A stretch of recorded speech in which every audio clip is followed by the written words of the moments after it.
পুরুষদের কাছে যেটি স্বপ্ন সেটি পূরণ করে দেখিয়েছে বাংলার মেয়েরা।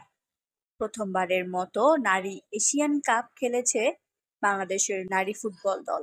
নিজেদের প্রথম ম্যাচে এশিয়ান কাপের ডিফেন্ডিং চ্যাম্পিয়ন চীনের কাছে ২-০ গোলে হেরেছে বাংলার মেয়েরা।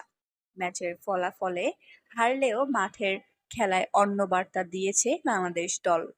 মঙ্গলবার অস্ট্রেলিয়ার ওয়েস্টার্ন সিডনির কমব্যাক স্টেডিয়ামে ৯ বারের এশিয়ান কাপ চ্যাম্পিয়ন চীনের মুখোমুখি হয় বাংলাদেশ। ম্যাচ শুরুর আগে দারুণ এক চমক দেন হেড কোচ পিটার বাটলার। নিয়মিত গোলরক্ষক রুপনা চাকমাকে বসিয়ে মূল একাদশে সুযোগ করে দেন মিলি আক্তারকে। শুরুর একাদশে সুযোগ হয়নি তহুরা খাতুনেরও। এরপরও প্রতিপক্ষের চোখে চোখ রেখে লড়াই চালিয়ে বাটলার শিষ্যরা। ১৪ মিনিটে কাউন্টার অ্যাটাক থেকে ঋতুপর্ণার দারুণ এক শট ছড়ায় মুগ্ধতা।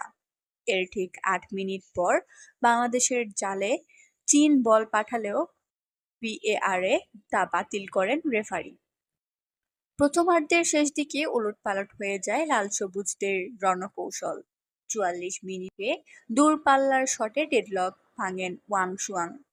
খানিক বাদেই ডিফেন্ডারদের ভুলে ২-০ গোলের লিড নেয় চীন। দ্বিতীয়ার্ধে সমান্তলে আক্রমণ সরাতে থাকে এশিয়ার পরাশক্তিরা, তবে গোলরক্ষক মিলির দৃঢ়তায় প্রতিহত সকল পরিকল্পনা। মাঝমাঠে বল নিয়ন্ত্রণে মনিকাও দেখান ঝলক। খেলার শেষ দিকে লাল সবুজের জার্সিতে অভিষেক হয় আনিকা সিদ্দিকীর। ৯০ মিনিটের লড়াইয়ে দ্বিতীয়ার্ধে প্রতিপক্ষকে আর গোলের সুযোগ দেয়নি বাংলাদেশের মেয়েরা। ফিফা র্যাঙ্কিংয়ে ১৭ নম্বরে থাকা চীনের সাথে ১১২ নম্বরে থাকা আফ্রিদা ঋতুপর্ণারা লড়াই করেছে সমান তালে। তাই তো ২-০ গোলে হারের চেয়ে পুরো দলের লড়াকু মানসিকতা বার্তা দিচ্ছে সামনে এগিয়ে যাওয়ার।